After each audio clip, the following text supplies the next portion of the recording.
તમારા બાપનો દેશ નથી, તોડવા બેઠા છો ને.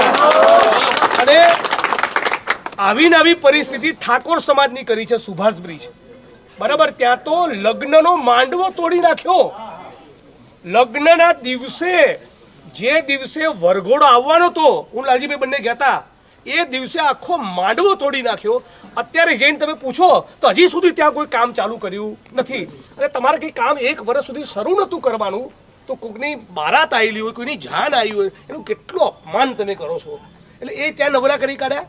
ભાવનગરમાં રબારી સમાજ, કોળી પટેલ, મુસ્લિમ, દલિત, ક્ષત્રિય સમાજ, આવા 2000 ઘર તોડી રહ્યા છે. અંબાજીમાં તમે જોયું મોટાભાગનો ગરીબ વર્ગ, પણ એ ગરીબ માલધારીઓની વચ્ચે 2-5 ઘર એવા બી હતા જેની કિંમત 80 લાખ રૂપિયા થાય, અને 80 લાખનું મકાન તોડી તમે પેલું કોઠા જેવું લાખ રૂપિયાનું મકાન આપવાની વાત કરો છો.